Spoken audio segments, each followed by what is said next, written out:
Olá pessoal, sejam bem-vindos a mais um vídeo do canal Fisiologia Virtual.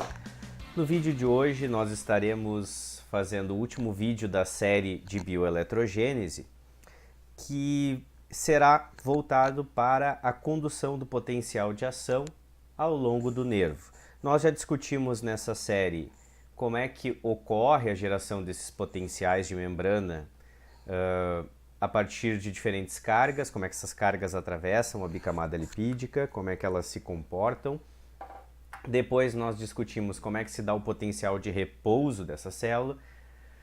E depois nós discutimos também como é que se dá o potencial de ação e algumas características em termos de período refratário para este potencial de ação. Nos resta saber agora como é que esse potencial de ação se move ao longo do nervo, na célula nervosa, ao longo do axônio, até o momento em que ele vai ser passado para outra célula. Então, vamos lá. Nós temos aqui um esquema de neurônio, em que nós podemos identificar as diferentes partes do neurônio, o soma, que é o corpo do neurônio,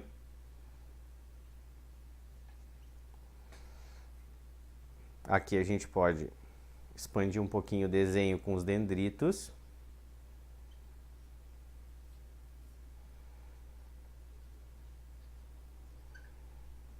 Aqui nós temos o axônio, que é esse prolongamento grande, e aqui nós temos o terminal axonal.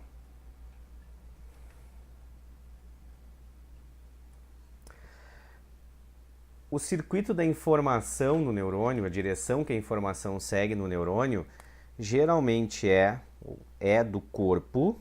Então eu tenho recebimento de informação principalmente no corpo.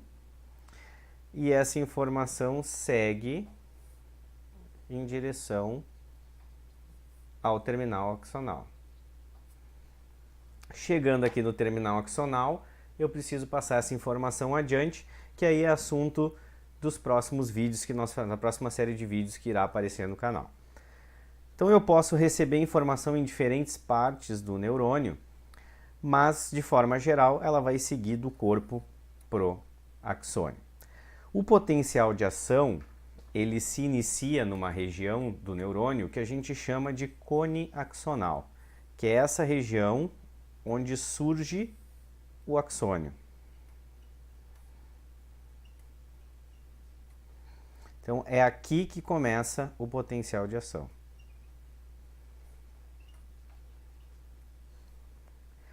Então toda a informação que eu recebo neste neurônio, se ela for suficiente para que essa regiãozinha aqui atinja o limiar, eu vou gerar potencial de ação e vou levar ele adiante. O meu objetivo é originar um potencial de ação nesse ponto e levar ele até o terminal axonal. O potencial de ação, ele é conduzido por repetição.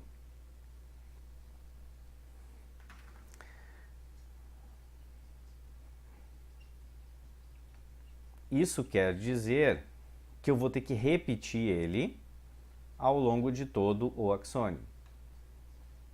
Isso também quer dizer que o potencial de ação que chega aqui não é o mesmo que saiu daqui, mas sim uma exata cópia. Então, ao longo do axônio, eu vou fazendo aquele processo de inversão do potencial de repouso quantas vezes for necessário para chegar até o terminal axonal. Então essa é uma característica bem importante do potencial de ação. Eu vou repetir ele ao longo do axônio até chegar no terminal axonal. E isso me dá uma qualidade, uma característica do potencial de ação, que é o fato de não haver perdas nessa transferência de informação. Como eu estou sempre copiando e como esse potencial de ação não pode variar em tamanho por causa da lei do tudo ou nada, sempre o que sai daqui é o que chega aqui. O que pode acontecer é pequenas alterações de informação no meio do caminho porque entrou informação nova. Mas a gente não vai discutir essa questão agora aqui nesse momento, e esse é um vídeo para mais adiante. Então, potencial de ação se origina no cone axonal e é conduzido até o terminal axonal por repetição. Como é que isso acontece? Então a gente vai pegar ali o axônio do neurônio e vai ampliar um pouco. E aqui é como se a gente estivesse olhando ele ampliado. Então nós vamos pegar 3 cópias desse axônio para a gente poder entender o que está acontecendo. Então aqui está o cone axonal. Então aqui é a origem desse axônio. 3 cópias do mesmo. E digamos que eu tenha atingido o limiar e decidi que agora terá potencial de ação. Quando eu tenho potencial de ação, durante o potencial de ação ocorre inversão do potencial de membrana. Então, se eu olhar todos esses axônios, eles estarão negativos do lado de dentro e positivos do lado de fora, porque eles estão em repouso. E isso é uma característica do potencial de repouso.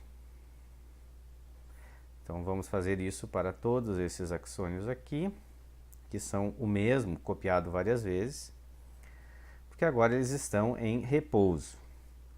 Então sempre negativo dentro, positivo fora. Se vocês tiverem dúvida do porquê que isso está assim, é só dar uma olhadinha lá no vídeo sobre potencial de repouso. Bom, quando eu inicio o potencial de ação, eu abro canais de sódio e isso permite o influxo de sódio para dentro do axônio. Entrando sódio, eu vou fazer nessa região próxima aqui da entrada a inversão do potencial de membrana, que é uma característica do potencial de ação, né? O potencial de ação é uma rápida inversão do potencial de repouso, seguido de rápido retorno ao repouso. Então aqui eu inverti esses potenciais, coloquei sódio para dentro.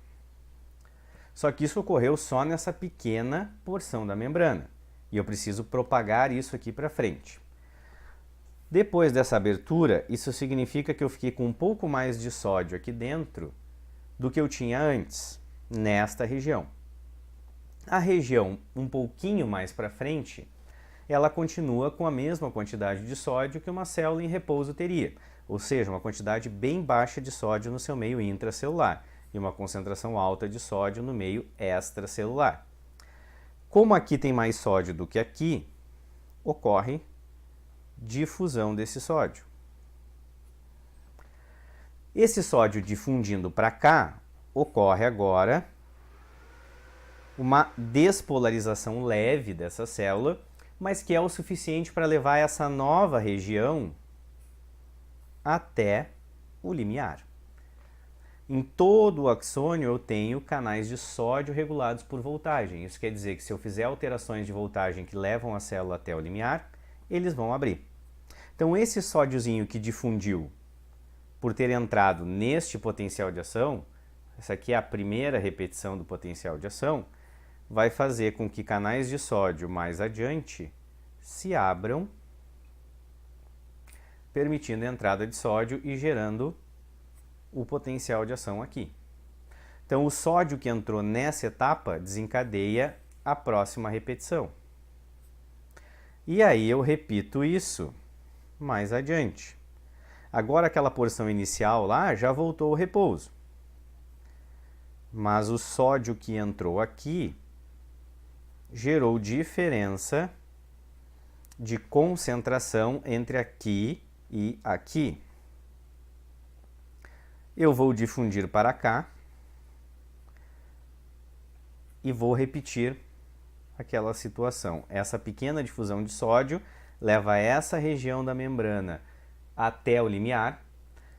Chegando no limiar, abrem-se canais de sódio dependentes de voltagem e eu tenho potencial de ação, terceira repetição. Aí eu me pergunto, tá, mas e se o sódio difundir para cá? Eu não vou fazer potencial de ação de novo aqui e entrar num ciclo infinito de potenciais de ação? Bom, aí entra aqui o período refratário. Como essa membrana aqui acabou de desencadear potencial de ação, ela está em período refratário. Então eu só posso desencadear potencial de ação mais adiante. Isso garante que o sentido de propagação do potencial de ação seja do cone axonal para o terminal axonal. Então, recapitulando as partes importantes. Tá? No momento que o cone axonal chega no limiar, eu inicio potencial de ação no cone axonal. O sódio que entra na primeira repetição do potencial de ação difunde por dentro do axônio, levando a próxima porção de membrana até o seu limiar e criando uma repetição do potencial de ação, ou seja, cria uma cópia exata mais adiante. Aí entra mais sódio, porque teve potencial de ação, e eu crio uma cópia exata mais adiante. Entra mais sódio, porque teve potencial de ação, crio uma cópia exata mais adiante. Entra mais sódio, porque teve potencial de ação, cópia exata mais adiante. E eu vou repetindo isso até chegar no terminal axonal. Por que ele não volta? O que impede o potencial de ação de voltar? O período refratário. Então, se vocês têm dúvidas sobre o período refratário, também vai aparecer o videozinho aí para vocês entenderem o que ele é e por que ele impede o retorno do potencial de ação. Né? E de forma bem resumida, período refratário é aquele pequeno período dentro do potencial de ação em que um segundo potencial de ação não pode ocorrer ou tem muita dificuldade em ocorrer. Isso garante a segurança e a condução unidirecional do potencial de ação no nervo. Para a gente encerrar, a gente vai comparar rapidinho duas formas de condução dependendo do tipo de axônio que eu tenho. Eu posso ter um axônio que é só axônio, ou seja, ele é sem bainha de mielina, ou eu posso ter um axônio que ele é o axônio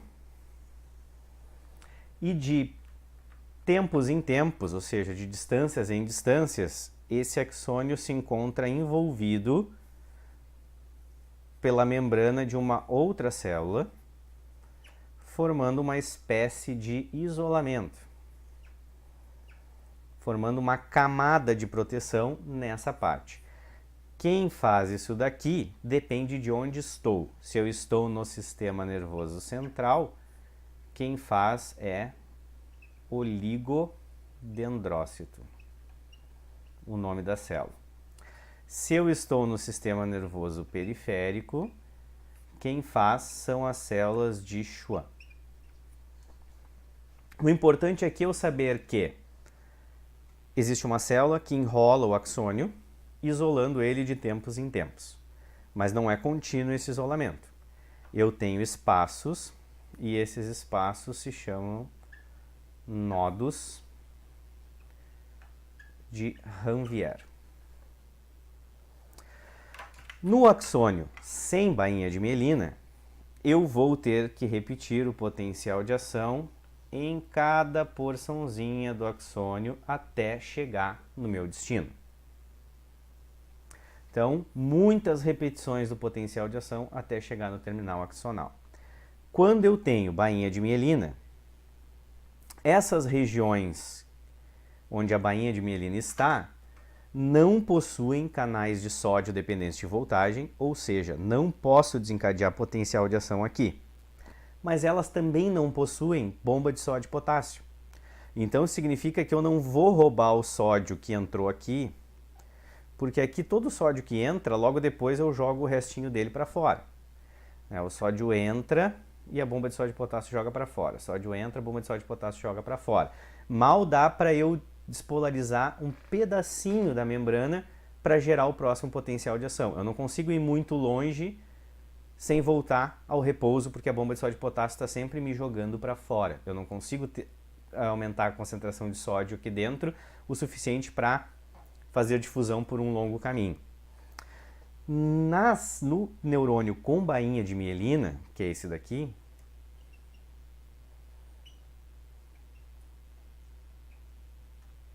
como eu tenho esse isolamento que não me permite jogar sódio para fora, o sódio que entra aqui, nesse potencial de ação, consegue difundir por uma distância maior consegue difundir de forma rápida, porque eu consigo manter essa diferença de concentração maior, porque eu não perco sódio aqui no meio. E aí eu gero o potencial de ação aqui no próximo nodo, que repõe sódio, né? Aqui eu consigo jogar sódio para fora, porque aqui tem bomba de sódio e potássio, mas aqui também está ocorrendo a entrada de sódio por causa do potencial de ação. Então eu reponho aquele sódio e ele difunde rapidamente até o próximo nodo, gerando potencial de ação no próximo nodo, difunde rapidamente até o próximo nodo, gerando potencial de ação no próximo nodo.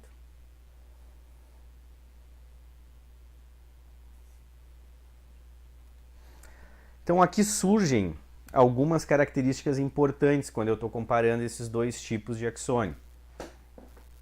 O axônio do tipo sem bainha de mielina, ele tem uma condução que a gente chama de linear. Por que linear? Porque eu preciso despolarizar cada porçãozinha do meu axônio. Então isso demora, isso leva tempo, essa condução é lenta. Então aqui eu tenho condução linear, que é lenta, porque eu preciso despolarizar cada porçãozinha do axônio.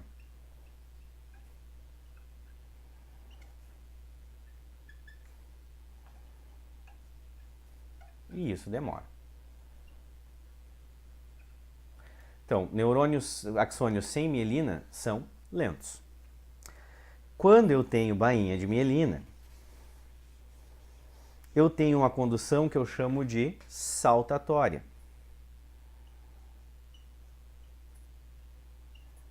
O nome vem do fato de que eu tenho a impressão de que o potencial salta de nodo em nodo. Como eu preciso repetir o potencial de ação um número muito menor de vezes, a condução acaba sendo muito mais rápida.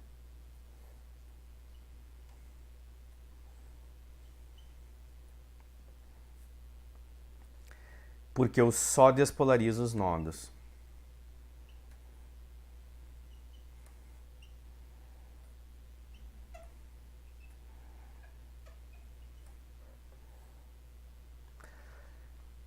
A maior parte das fibras no nosso organismo são do tipo mielinizado. O quanto de mielina eu tenho varia de fibra para fibra. Eu tenho fibras com muita mielina e com um diâmetro de axônio grande, elas são muito rápidas, e eu tenho fibras que vão decaindo em concentração de mielina.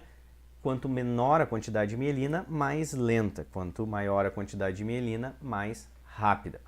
Então, diferentes, aquelas funções que eu preciso que sejam muito rápidas, carregando grandes quantidades de informação, como, por exemplo, mandar informação para a musculatura estriada esquelética contrair. Eu preciso de um controle rápido para controle de postura, para respostas reflexas, tem que ser muito rápido.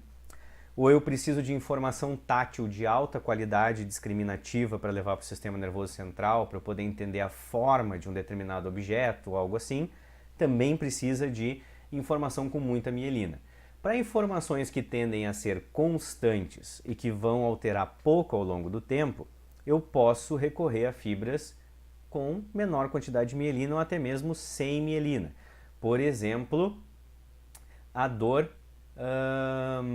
crônica, que para a fisiologia tem um termo diferente do termo clínico, né? A cronicidade não tem bem a ver com o tempo, mas tem características diferentes, e a gente usa então um termo que facilita um pouco mais, que é a dor lenta, que a gente chama. Aquela dor contínua, incômoda, que provavelmente não vai mudar ao longo do tempo, a não ser que eu resolva de vez a situação.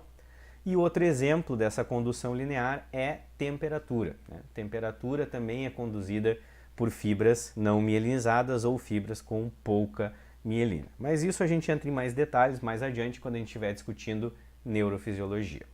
Então, de forma geral, o potencial de ação é conduzido por repetição. A próxima repetição é desencadeada pelo sódio que entrou na repetição anterior. Se eu tiver mielina, a condução vai ser muito rápida, porque eu tenho isolamento elétrico, ou seja, eu não perco sódio naquele trecho isolado. Se não tiver mielina, a repetição é mais lenta, porque eu não consigo ir muito longe, porque a concentração de sódio decresce rapidamente, porque a bomba de sódio e potássio está tirando o sódio desse axônio. Certo? Então, condução linear lenta, porque eu preciso despolarizar todo o oxônio, uma partezinha de cada vez. Condução saltatória rápida, porque eu faço potencial de ação apenas nos nódulos.